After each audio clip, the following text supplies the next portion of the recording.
Hello everyone, my name is Dorothy Chia and you're watching my vlog, Life of a Piano Teacher.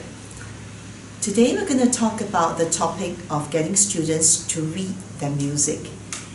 I hear from some of my teaching students that the trend now seems to be that students will come back and they won't read their music, they will memorize their music and they will play looking at their hands.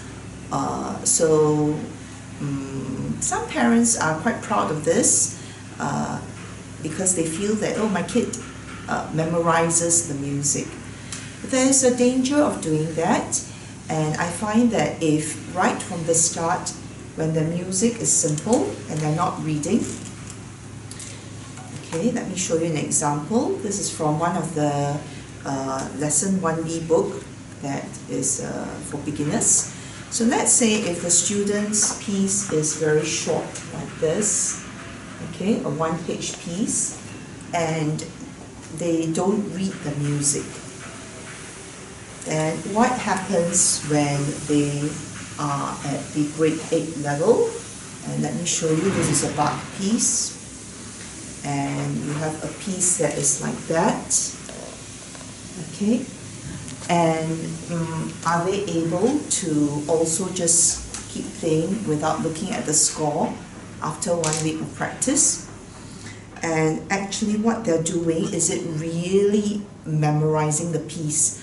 They are not. They are just relying on tactile memory, which is one aspect of memorizing a piece. It takes a lot more than just tactile memory. You need to use your analysis, you need visual memory, you need oral memory, and tactile memory. So if right from the start the student is just relying on tactile memory, then they're using that sense because it feels comfortable, but they're not reading the music. So as the music progresses in difficulty, their reading is not keeping up on pace.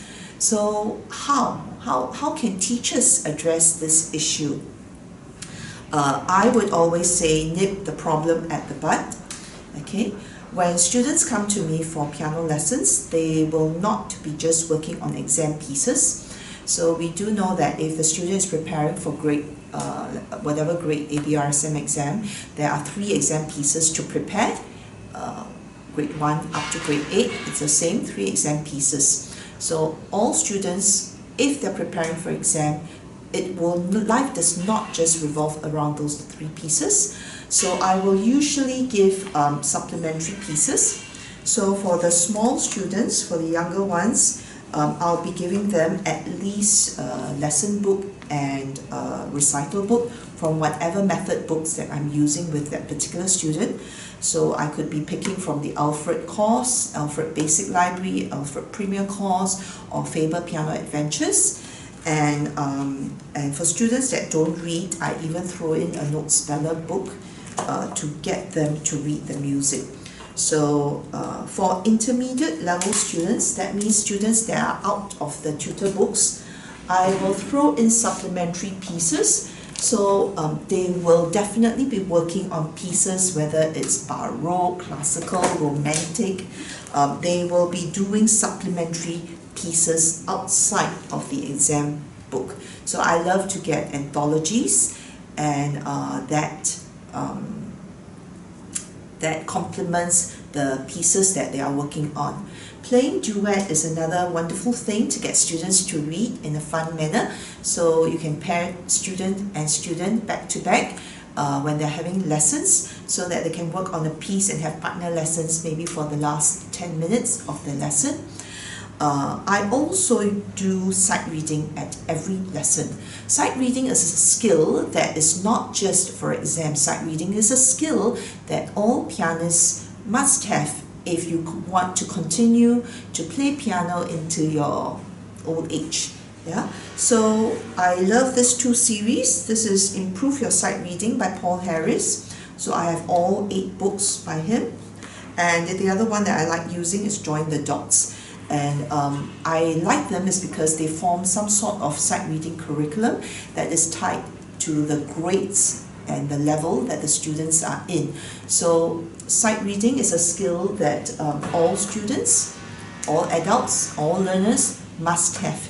And if you are a piano teacher, do continue to hone in your sight reading skills.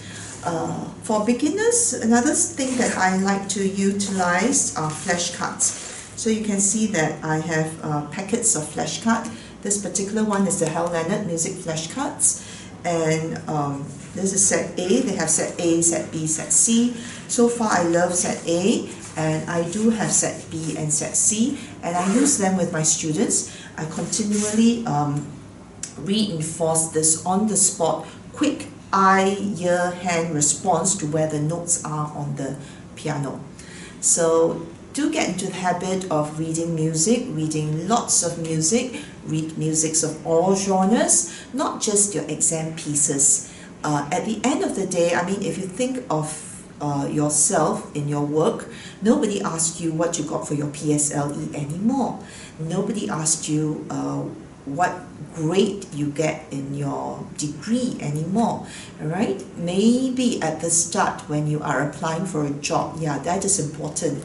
But at the end of the day, it's your job performance. So likewise, at the end of the day, we are cultivating musicians who at the end of the day do not need the piano teacher to teach them new music, but they will continue to explore new repertoire and continue playing for the rest of their lives simply because they enjoy playing the piano, and you as a teacher have guided them and given them that skill and the ability to do so. So I hope that that is clear on the importance of reading. Thank you for watching my vlog. Do share, subscribe, and do look out for my future vlogs. Bye.